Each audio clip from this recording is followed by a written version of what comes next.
Yeah? Okay. So this is where we stopped. We talked about, whoa. You can totally hear me. So we talked about these 4 security definitions: pseudorandom permutation, single point indistinguishability, message privacy, and message recovery. And we started talking about the relations between them. And the first thing we said was that pseudorandom permutation and single point indistinguishability are really equivalent up to these losses. And these losses, someone asked me about it during the break, so these are tight, these bounds. So we know that they're equivalent, and we know that we can't get, to get them, we really need to make the scheme quite inefficient. So why is message privacy better? Maybe it's also equivalent. So the first thing I want to show you is that we have this relation that if you have single point indistinguishability, you have message privacy. If you have message privacy, you have message recovery. So why is it that if we have message privacy, we have message recovery? If you can't compute any property of the message, you can't completely recover the message. So the other way of seeing this is that, if you could recover the message, then just choose the property that you want to compute as recovering the message. This would be your function that you want to compute. So if you can't compute any function of the message, in particular, you can't compute the identity. So really, message privacy is stronger, or at least as strong, because message recovery is a private case, a special case. So this is why message privacy implies message recovery. And you don't lose anything in this reduction, basically. And also, I will tell you that single point indistinguishability implies message privacy also with a tight bound. You don't lose anything, and I won't get into the proof here. So we have this really, message recovery is not stronger than message privacy, which is not stronger than single point indistinguishability, but it turns out that really it is, these notions are weaker. So message privacy is weaker than message recovery is weaker than message privacy, and message privacy is weaker than single point indistinguishability. So first of all, why is it that if you can't recover the message, you still might be able to compute some property of it? So one way of seeing this is, let's say, we want to do length preserving encryption. So we're encrypting any bit string, but onto bit strings of the same length. So you can always have this pretty good encryption algorithm that keeps the first bit as it is, and does apply some pseudorandom permutation on all the others. Now, if we're looking at message privacy, you get advantage half there. And the reason is that you're comparing to the best ideal adversary. So you pick, your favorable distribution to be completely uniform over all the n-bit messages. Then you pick the function you want to compute as the first bit. So you always know what the first bit is, but the ideal world adversary also can guess it with probability half. So you have advantage half there. But a message recovery adversary, needs to find out what all the bits are. And the probability of guessing n-1 pseudorandom bits, is roughly 2 to the minus n. So here you really can't recover the message, but you can clearly compute some function of it. So message privacy is stronger than message recovery. And also single point indistinguishability is stronger than message privacy. And the reason is that you can have a pretty good encryption scheme that has one point that it kind of fixes and keeps in itself. So how do we do that? We take one point from every slice that we have, every format, and m sub n. We choose one point, and the encryption algorithm is going to map it to itself. And all the other points in this format, we're going to apply some pseudorandom permutation on them. So now if we're looking at a single point indistinguishability adversary, it needs to choose the message on which it wants to be tested. So it would choose this message that is left, the fixed point. And then it gets back either the actual encryption or a random point. Now if it got back the same message that it sent, it's going to say, this is the message that this is the actual encryption oracle. Now, if you really were in the case in which you have an actual encryption oracle, then you would always get back your fixed point. So you would always be right. But if you're in the second game, which is what you see over here, and you just got some random point with the same format, then with probability 1 minus the size of the format, you would still get back your fixed point. But if you have a large format, then you almost with probability 1, you would win as an SPI adversary. Whereas, what can a message privacy adversary do? So you have two choices. Either you pick a message that would be easy to guess. So you pick this fixed point. Then you can compute any function that you want. But so can the ideal world adversary. The second option you have is to pick a function that is easy to compute on any message. Because if you're not going to get back an encryption of this fixed point, basically what you get is a pseudorandom image. It has no connection to the message that you started with. So your second option is to choose some function that is easy to guess. But if it's easy to guess for you without no knowledge about the message, it's easy to guess also in the ideal world. So anyway, you won't be able to do better than the ideal world. So just to kind of recap this first part, we started by talking about tweakable ciphers or tweakable encryption schemes in which you have the key and you have the tweak that kind of gives you the variability. Then we talked about these 4 security definitions, and we saw that PRP and SPI are equivalent. SPI implies message privacy implies message recovery with tight bounds, but the other direction does not hold. So we really have a hierarchy here of security definitions. So now that we know what format-preserved encryption is and what kind of security we want to get, let's talk a little bit about the constructions that we have. So actually, format-preserved encryption is out there. And maybe the first format-preserved encryption scheme is Caesar's cipher. You map an uppercase letter onto an uppercase letter. That's format-preserving. AES, also format preserving. You map 128 bits to 128 bits. But actually, these are not the formats that we would like to preserve. This is kind of like a property that we got without intending to. So the first to kind of turn this coin was the CTO of voltage security quite a while before Belar, Ariston, Park, Roggeway, and Steggers really formally defined what format preserved encryption is. But it turns out that whenever people needed to have a format-preserved encryption for some format, they just came up with it. So they came up with schemes for social security numbers, for credit card numbers, for dates, for many other formats that people needed to use. But these schemes are quite problematic in several respects. The first is that each format has its own scheme. There is not one scheme that can get the description of the format and encrypt whatever format you want. And whenever you come up with this new scheme, the designers reinvented the wheel. These schemes have no security analysis, or they have very little security analysis. We don't know what we're getting. And also, they're usually inconsistent with the definition we talked about. These are not tweakable encryption schemes. This is just an encryption scheme, and we already saw that for credit card numbers, for example, this might be very problematic. So what we're really interested in is one scheme that you give it whatever format you want, the description of this format, and it would encrypt within that format. And this is quite a complicated task. So let's start with something simpler, which is to get an encryption scheme for integral domains. So we would specify some number, m, and that would give us the domain 1 to m, and we would want to encrypt in that domain. And the scheme would be general in the sense that you can give it any number that you want, and it would encrypt within that domain that you specify.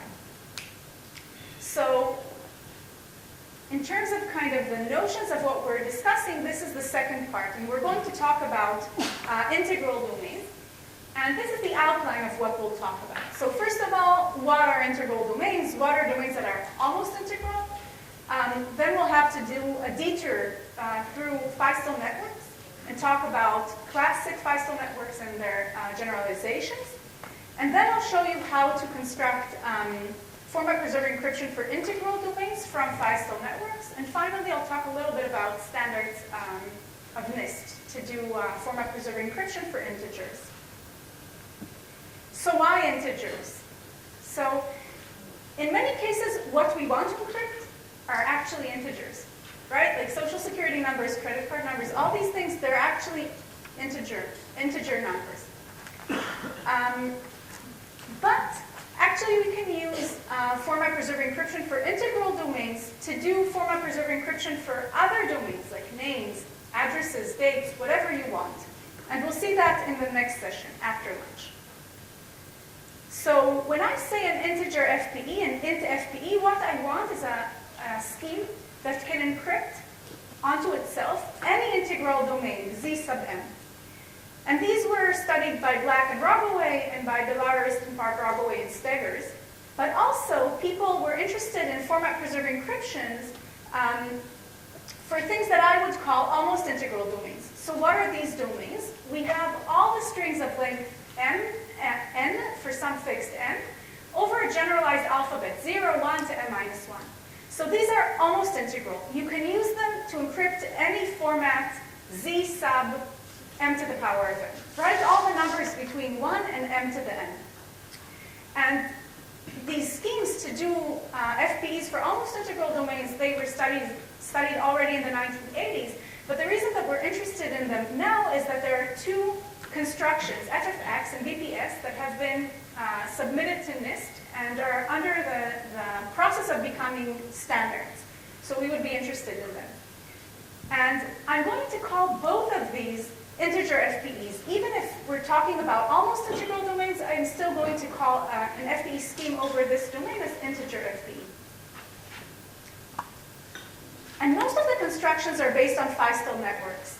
So we're going to invest some time talking about Feistel networks, but before we kind of delve into this, I want to give you a more high-level idea so that you won't feel like the only thing that exists are Feistel networks.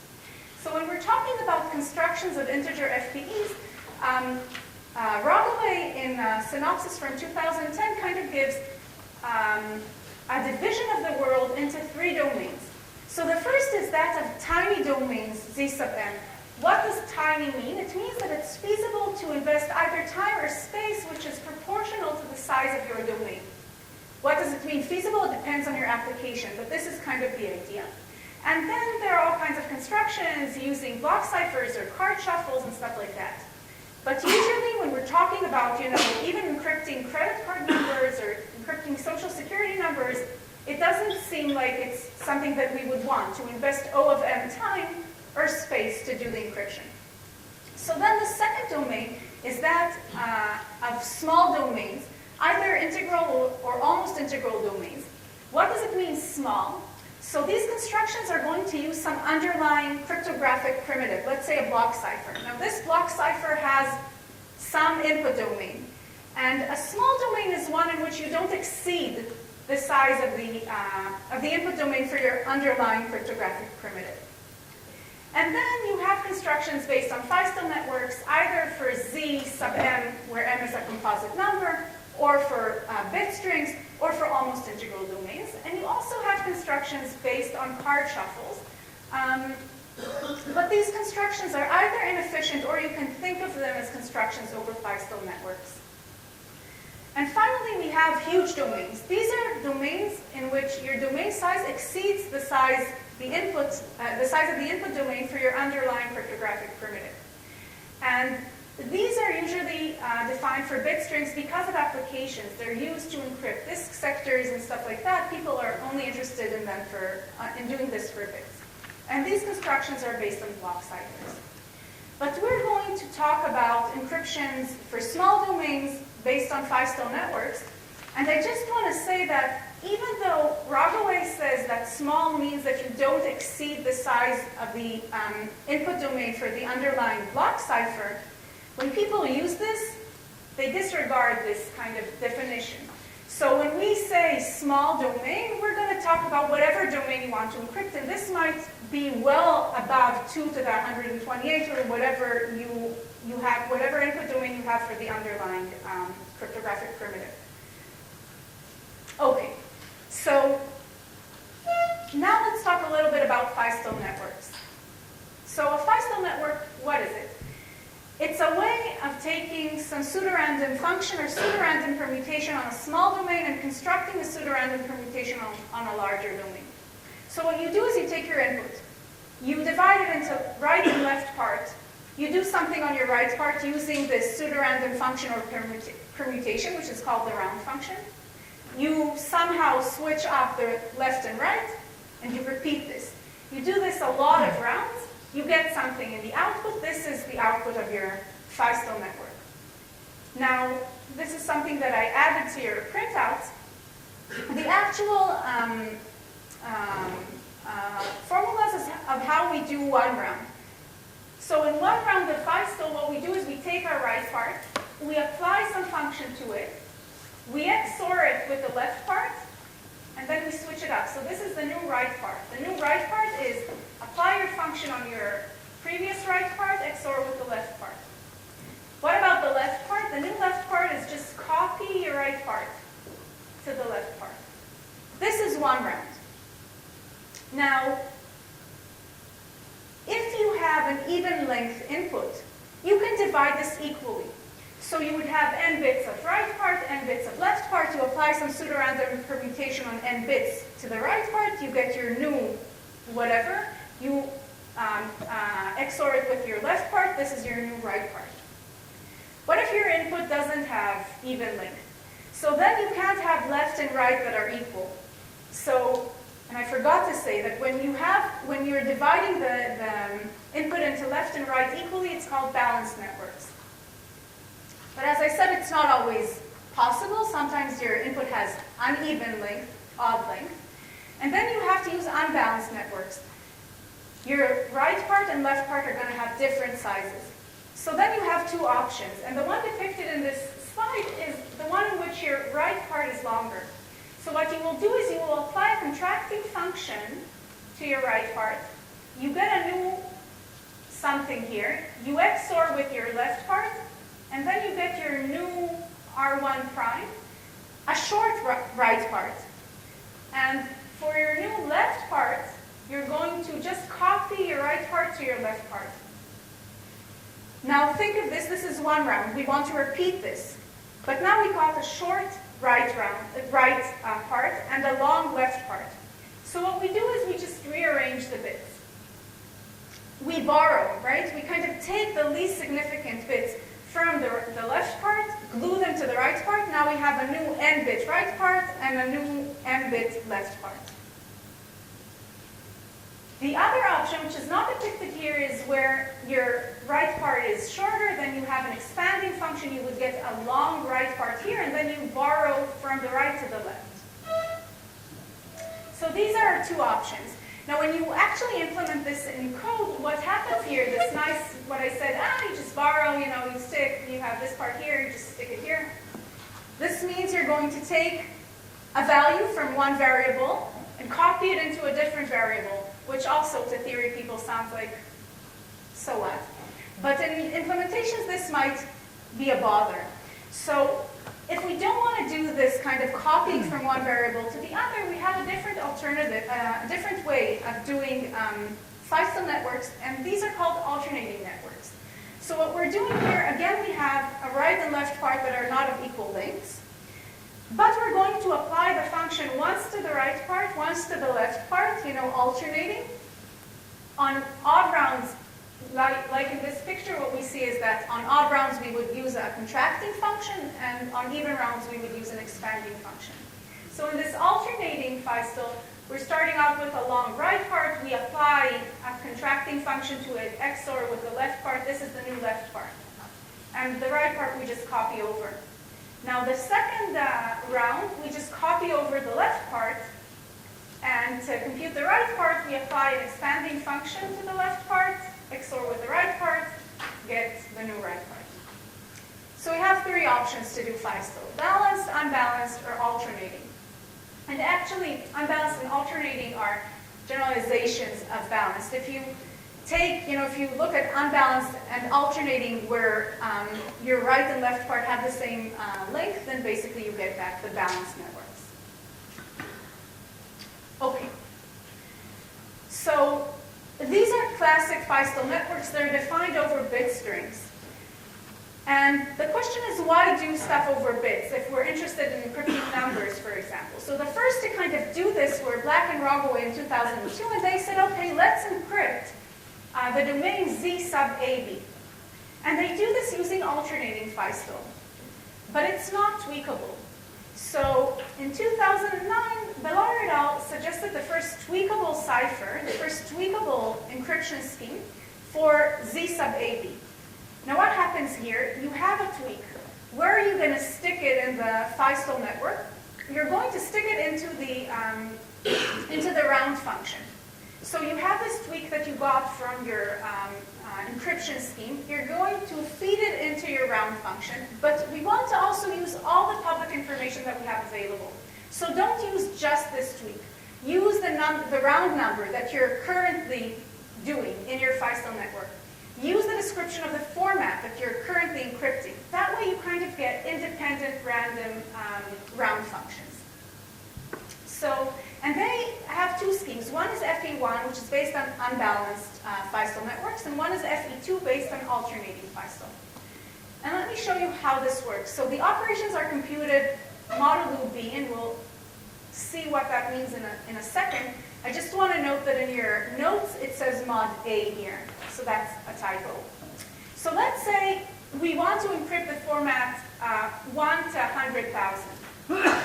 So we're going to divide our format into left and right parts. The right part, the one to which we apply the round function, is usually larger. So in this case, we can divide 100,000 into right part, which is 500, and left part, which is 200. And let's say our input is 61956. So we want to compute this input as, the part that belongs to Z sub A, to Z500, and the part that belongs to Z sub B, to Z200. So using division with remainder theorem, we get this. We can get that 61956 is 123 times 500 plus 456. So this remainder is going to be our right part. This is not more than 500. And this multiplier here, 123, is at most 200 because A times B is the maximal number in our domain. So it's going to be our left part. Now, how is this Feistel over numbers going to work?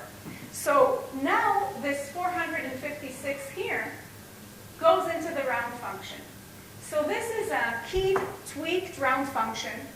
What are you going to use? I don't know, use AS, whatever. You can use any function that works over bit strings. So we take our input, it's 456. We write it as bits. We compute the function, we get something out as bits. This is going to be the output of our function here. Now, we're going to take our left part and sum it up with this output. So we get 695. And we're going to compute it mod B. Remember, this is the operations computed mod B here.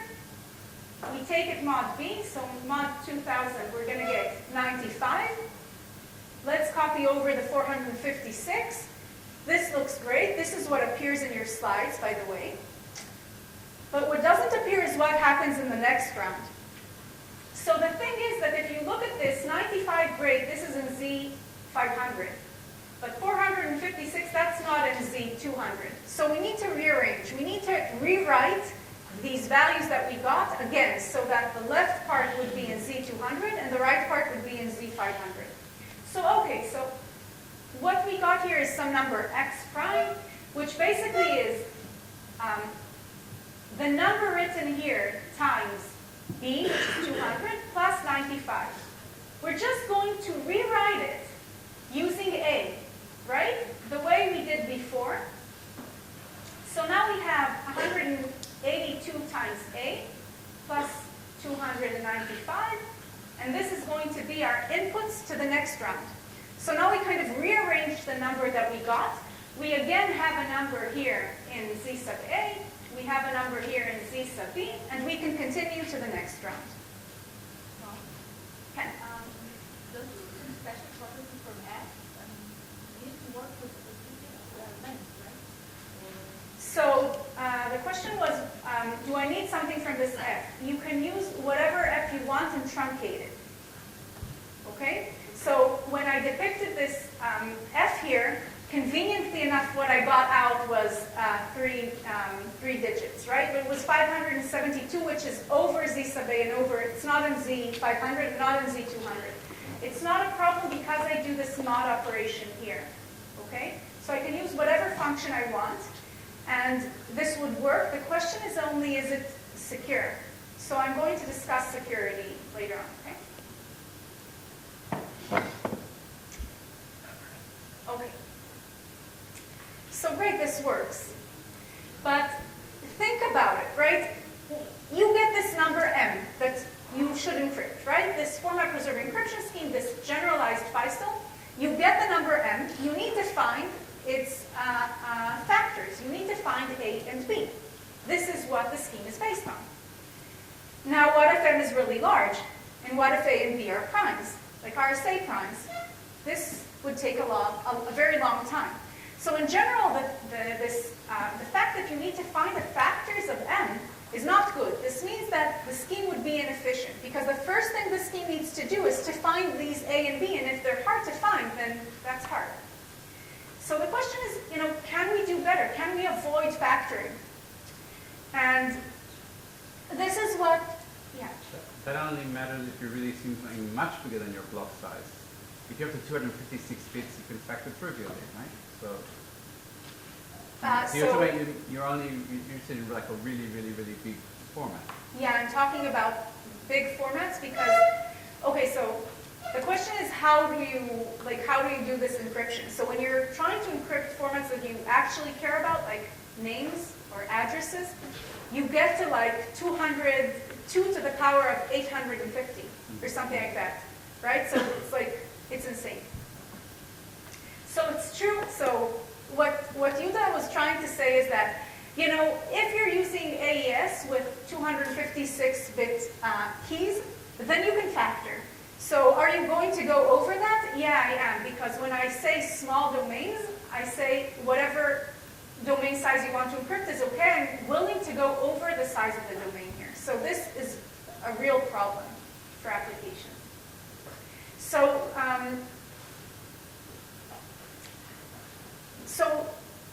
there were other constructions suggested for doing Feistel not over integral domains, but over almost integral domains. So we're talking about strings of length n over the alphabet 0, 1 to m minus 1.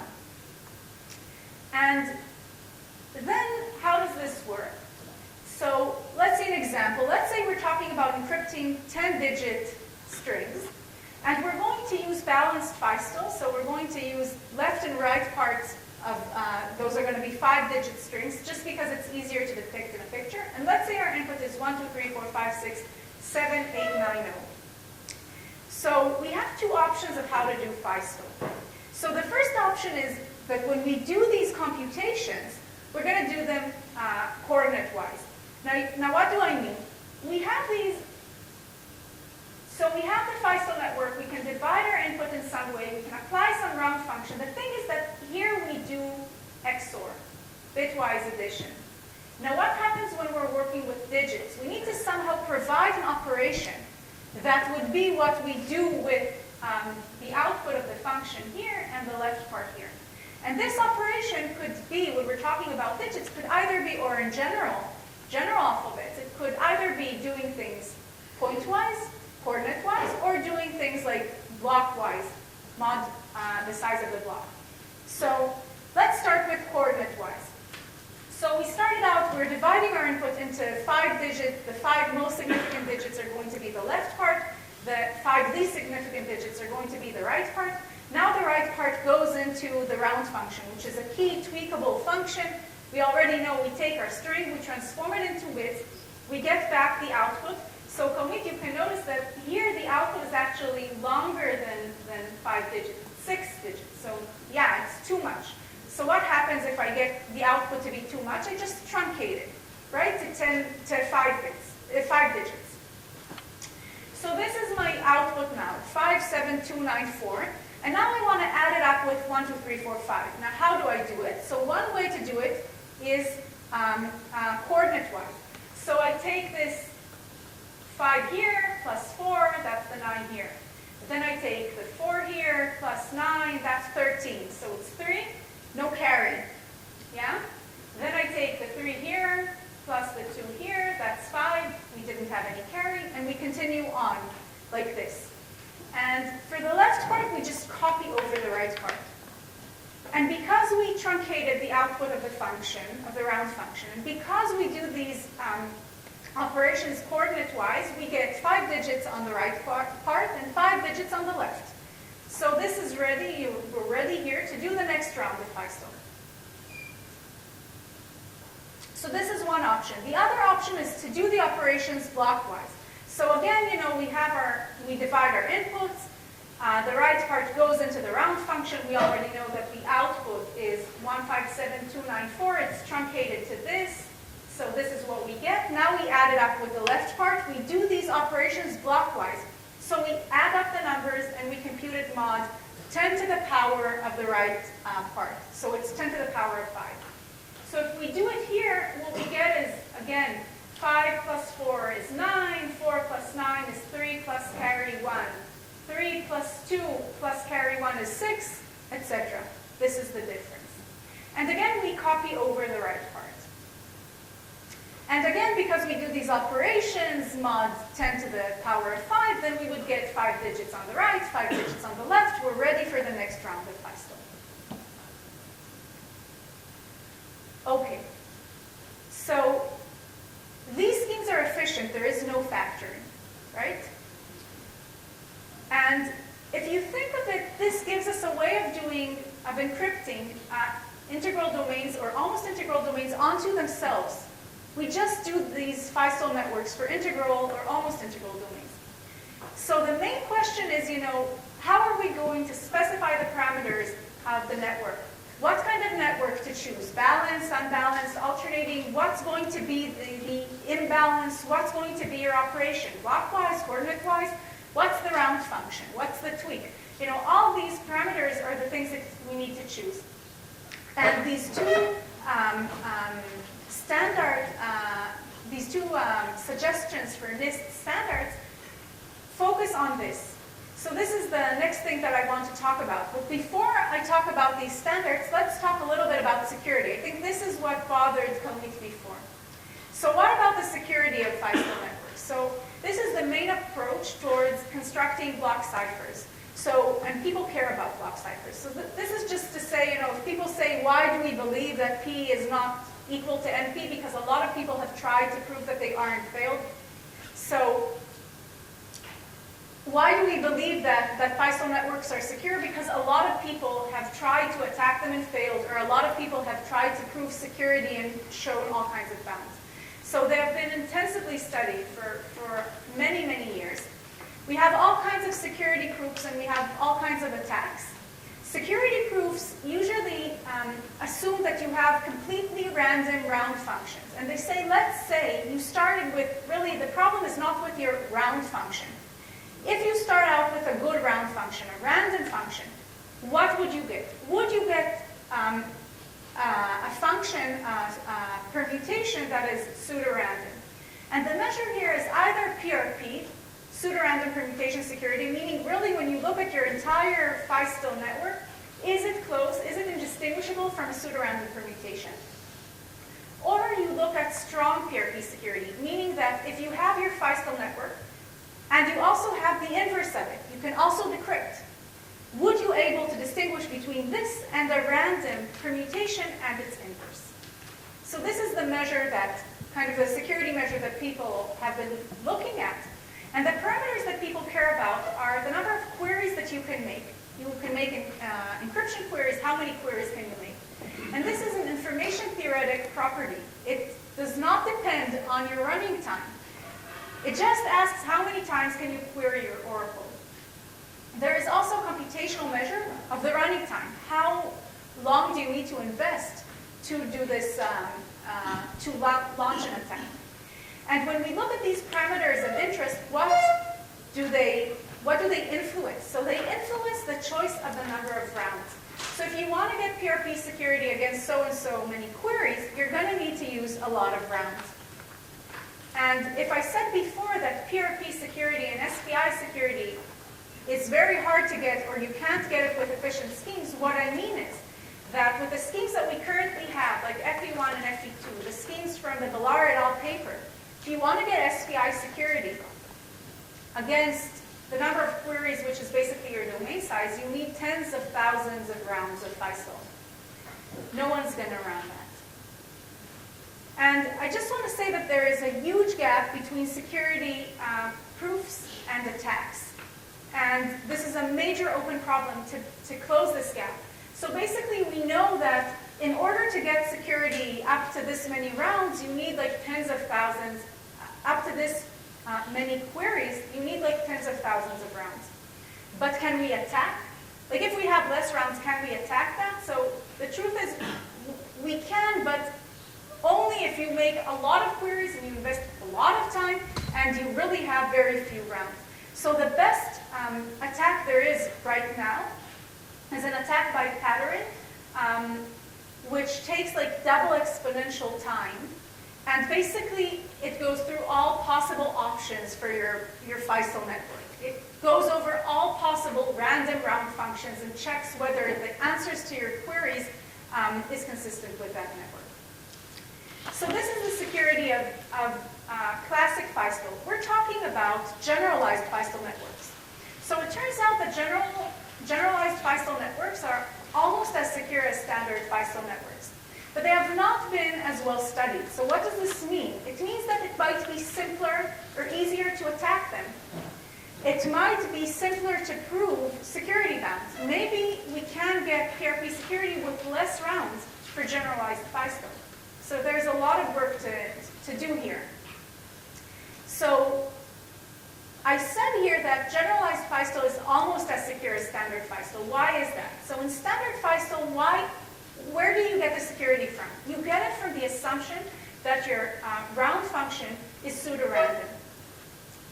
So if this round function takes n bits to n bits, then your output is a pseudorandom n bit string. But when we're talking about Feistel networks over integers, so let's say this right part is z sub a, we're looking for an output which is going to be random here in the format in the domain that you care about. That's not 2 to the n. That's a smaller domain. So what we do is we compute mod A or mod B in the output. So the question here is, if you take a pseudorandom image in 2 to the n and compute the output mod A, do you get something which is random in z sub a? And the answer is, and this is the change in your slide, the reference here is wrong in your printouts. So it turns out that the mod operation does preserve pseudorandomness. So if you take z, which is random in 2 to the n, and 1 to 2 to the n, and compute the output mod A, it's statistically close to just picking z prime at random from z sub a. How close? That depends on the ratio between the size of the format you care about and the size of the input domain of your function f. So if you take f over a much larger input domain than your input domain, you're good to go.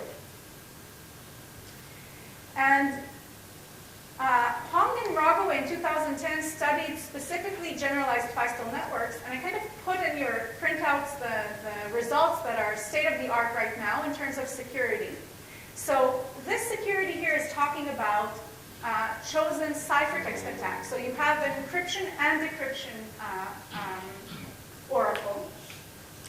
And what I want you to kind of notice is, well, first of all, how many queries can we deal with? So the number of queries in all these results, which are basically for integral and almost integral Feistel, for balanced Feistel, alternating, unbalanced, all these types of Feistel.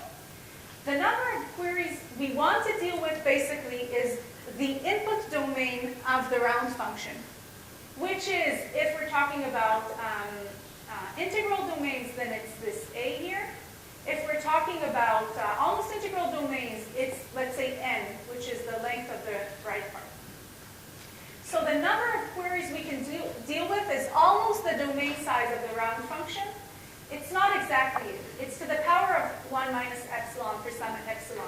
Now, if we want to get negligible distinguishing advantage, meaning you cannot distinguish between the Feistel network and its inverse, and the decryption oracle, you can't distinguish this from a random permutation and its inverse, then the number of rounds you need to make is proportional to 1 over this epsilon here, which is how many queries you want to deal with.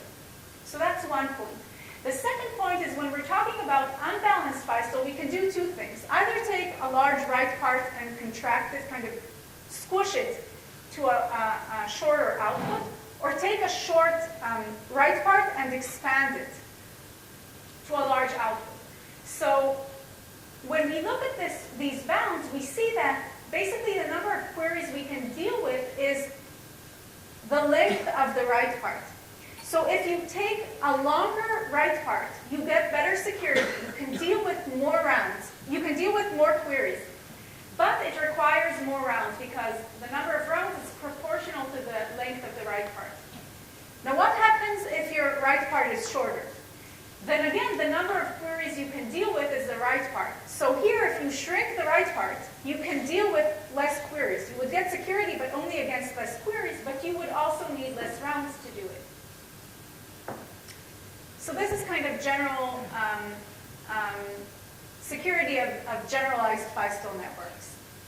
And as I said before, these give us FPEs for integral and almost integral domains. The question is how to choose the parameters. And there are two suggestions of how to do that. One is FFX, of the Bar-Ilan part and Spies. And the other is BPS of Breyer, Perrin, and Stern. Yeah, BS is Stern.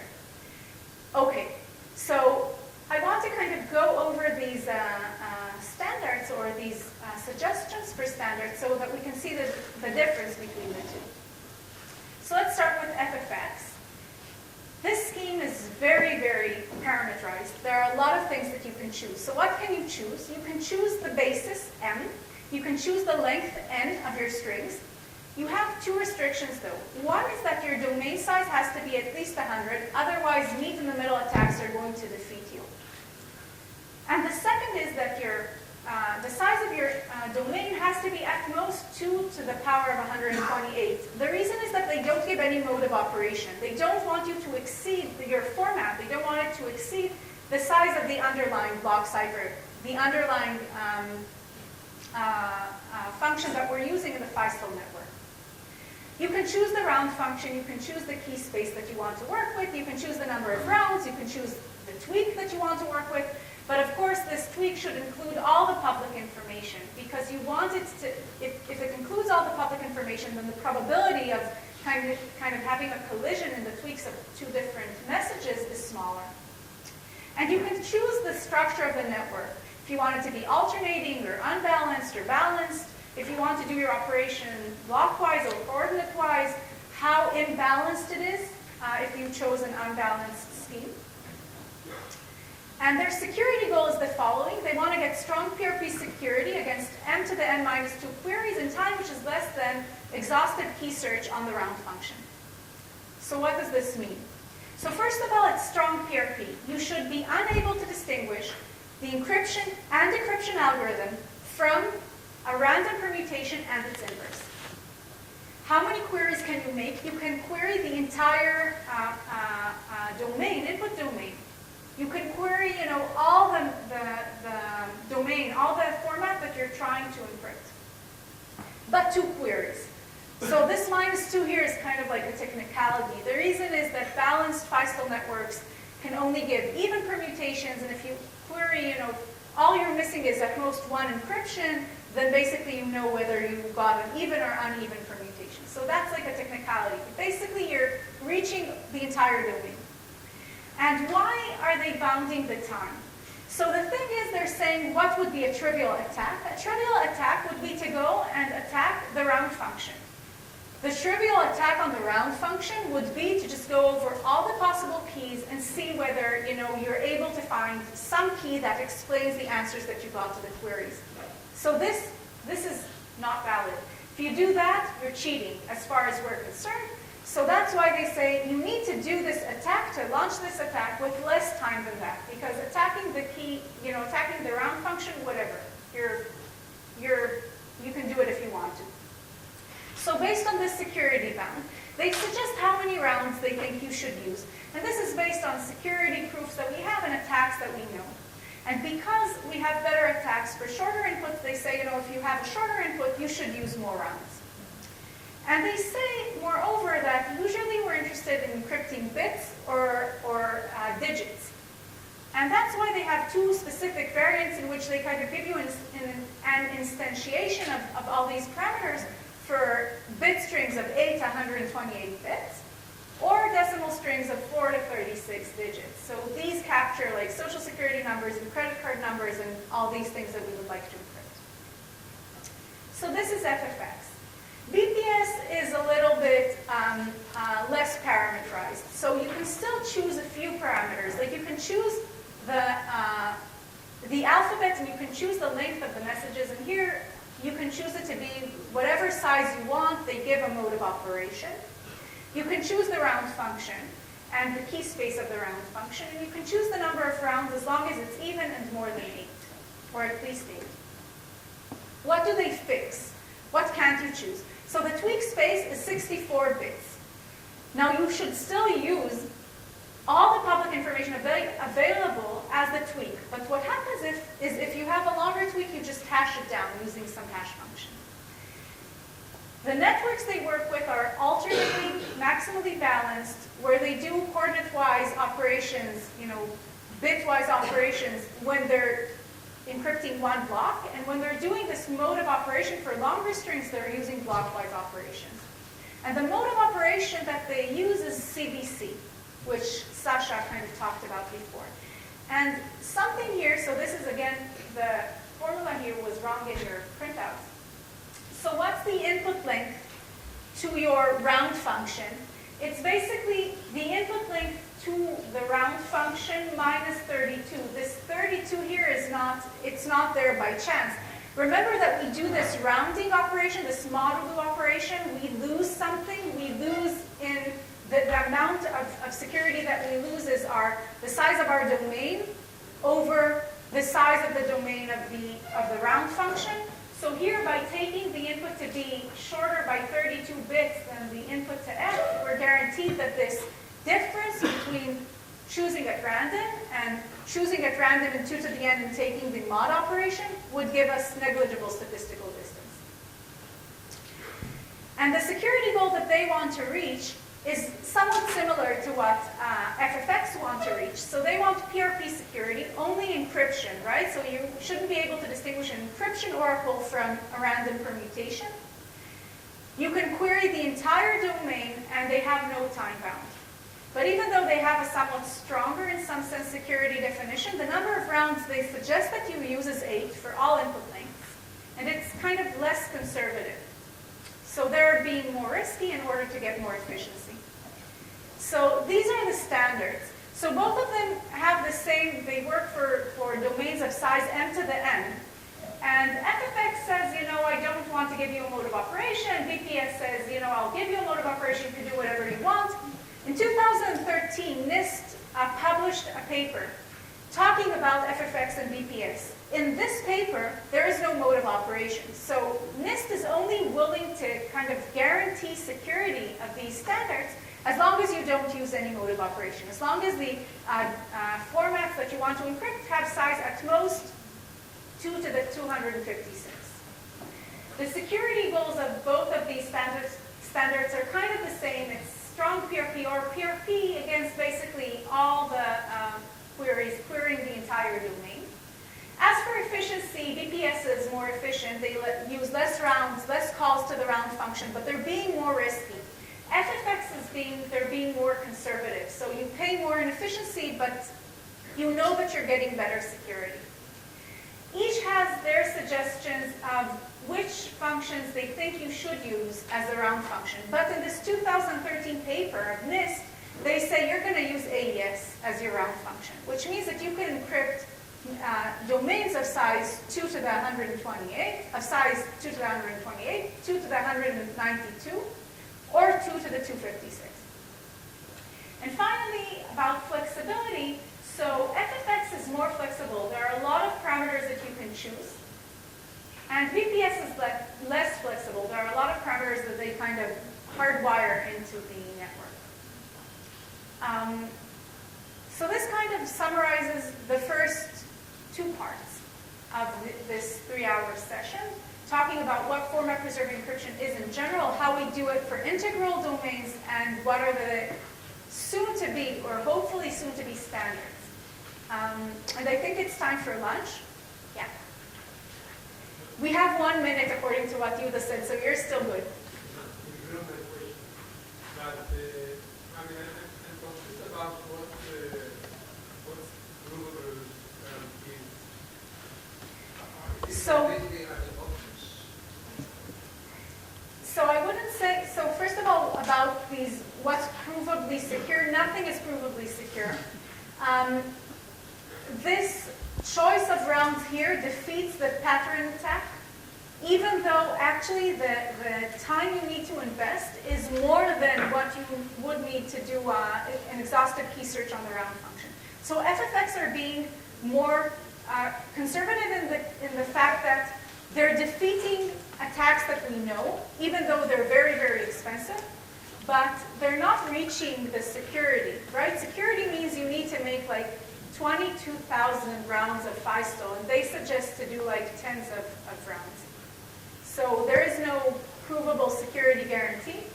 And you asked something else. Okay. So we'll continue after.